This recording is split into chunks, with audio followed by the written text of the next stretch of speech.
दिल्ली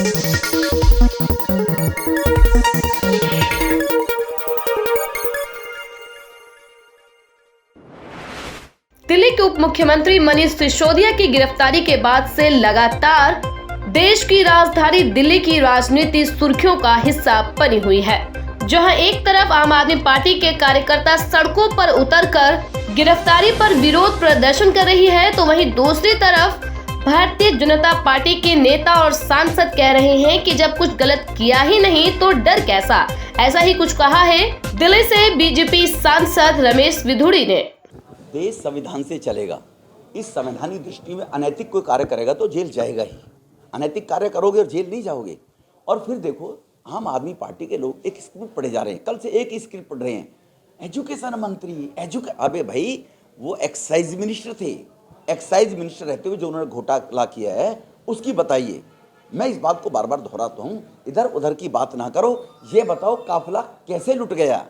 आप ये बताइए कि 2% से 12% कमीशन कैसे कर दिया आप लोगों ने, ठेकेदारों का, माफियाओं का, जनता पर बोझ डालने के लिए।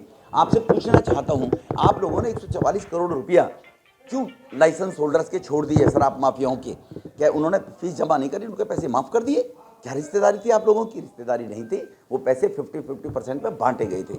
आप ये बताओ, 30 करोड़ रुपया एक लाइसेंसिंग होल्डर थे जो शराब mafia, airport authority of India ने उन्होंने कॉन्टैक्ट ले लिया, एयरपोर्ट अथॉरिटी ने एनओसी नहीं दी, उन्होंने कहा हमने एनओसी ली, झूठ बोला, और वो पैसा जब्त होना चाहिए था, टर्म्स एंड कंडीशन में है। तो जो नीतियां थी लीकर पॉलिसी की, उनको वायलेट करके आप लोगों ने उन लोगों को फायदा पहुंचाने के लिए क्यों कोशिश की? आप टीवी पर बैठकर आपके रफूगर बोलते हैं केजरीवाल साहब के खजाना बढ़ाने के लिए दी थी। अरे भाई, इसी खजाने से तो कांग्रेस से परेशान थे लोग। मोदी जी को किस लिए लाया गया था? भ्रष्टाचार से मुक्ति चाहिए लोगों को। भ्रष्टाचार से मुक्ति के लिए प्रधानमंत्री जी ने 2014 में बोला था 0% for corruption, 0% tolerance for corruption. इसको लेकर एजेंसियों को खुली छूट दी हुई है। आज भारत सरकार का फंड जो मद है वो 6 गुना बढ़ गया है देश के अंदर। आज विकास हो रहे हैं देश के अंदर। तो अगर आप चोरी करोगे और फिर कहोगे उनको गिरफ्तार कर लिया गया है, तो आप ये बताइए, एक्साइज पॉलिसी में तुमने चोरी नहीं की तो इनका हिसाब बता दीजिए कि सरकार को 2% से 12% बढ़ाने में इतना लाभ हो जाना था। तो जो आपने ये चोरियां की हैं, उन चोरियों की बजाय इधर उधर की बातों पर करके डाइवर्ट विषय को क्यों करना चाहते हो? मनीष सिसोदिया साहब अनैतिक कार्य करेंगे, चोरी करेंगे तो जेल जाएंगे ही। वो कोई भी हो देश में, वो जेल जाएगा। और अगर पुलिस किसी चोर को पकड़ती है, पुलिस को कहते हो कि पुलिस अपनी पावर का मिसयूज कर रही है, वर्दी इसीलिए पहनाई गई है कि आप चोरी करने वाले लोगों की चोरी रोकेंगे। इन एजेंसियों को इसीलिए बनाया गया है, सीबीआई को, कि इस प्रकार के अनैतिक कार्य करने वाले लोगों को, जनता के पैसा डकारने वाले लोगों को जेल का रास्ता दिखाया जाए। ना नौमन तेल ना राधा नाचेगी। गोवा में क्या हुआ? विकल्प बने थे।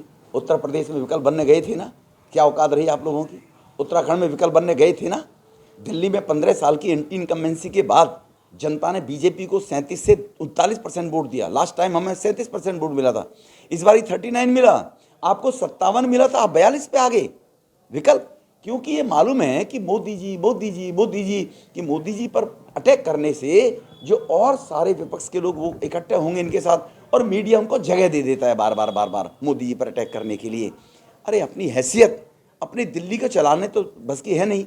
वहाँ तो करोड़ों के घोटाले कर लिए। मोदी जी की बात करते हैं जिन्होंने देश के 125 करोड़ लोगों का मान और सम्मान बढ़ाया दुनिया के अंदर।